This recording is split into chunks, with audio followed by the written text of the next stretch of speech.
Waterboarding, sleep deprivation and prolonged isolation. The CIA's so-called enhanced interrogation techniques have never been much of a secret, but the agency has vehemently refused to call them torture.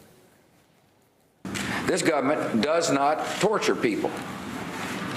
You know, we stick to U.S. law and our international obligations. He was, in fact, an integral part of the program. He had to approve it before we went forward with it. I think that he knew everything he needed to know and wanted to know about the program.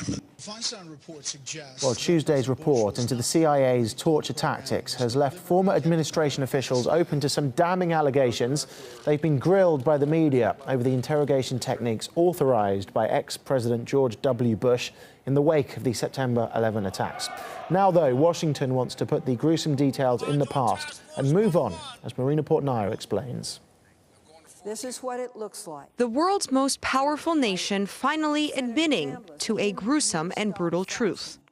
In contrast to CIA representations, detainees were subjected to the most aggressive techniques immediately. Stripped naked, diapered, physically struck, and put in various painful stress positions for long periods of time. The shocking details surrounding the CIA's interrogation and detention program were revealed in a 525-page report unveiled by the Senate Intelligence Committee. Releasing this report is an important step to restore our values and show the world that we are, in fact, a just and lawful society.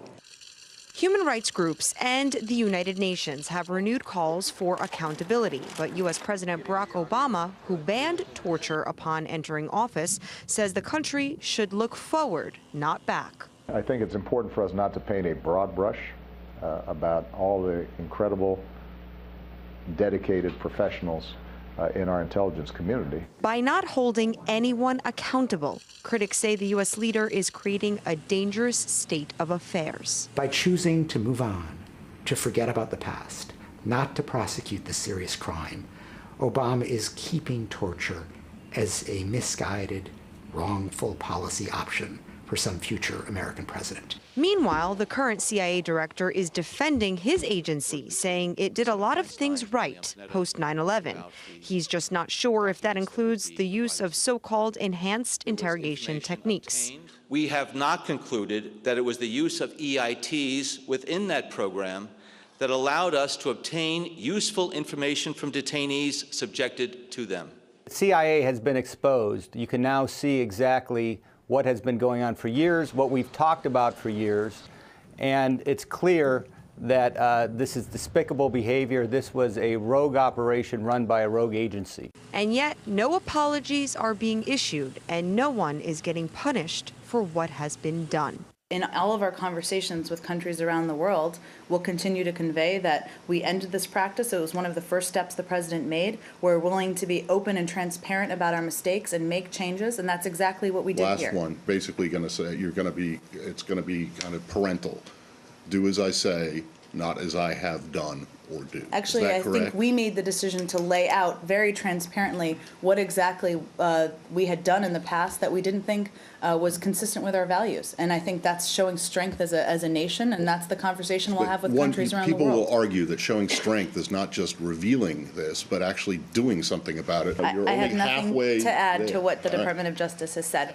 Transparency may be a gross exaggeration by the Obama administration. You see, the redacted 525-page CIA torture report is just a summary, a tiny sliver of the full 6,700-page report being hidden from the public, completely classified, meaning what the world knows about America's past torture practices may be just the tip of the iceberg. Marina Portnaio, RT, New York. So what exactly was edited out of the final version of the report? Well, firstly, the names of CIA personnel, keeping those who directly ordered or carried out torture in the shadows. Dates of critical events were also erased, making it impossible to determine when exactly the abuses took place. Nations that house secret CIA prisons are secret too. They're simply referred to as countries. Well, helping with the editing was America's closest ally in the war on terror. London admits parts of the report concerning Britain were redacted as well. However, Prime Minister David Cameron gave a clear signal on the issue, saying torture is wrong, it's always wrong.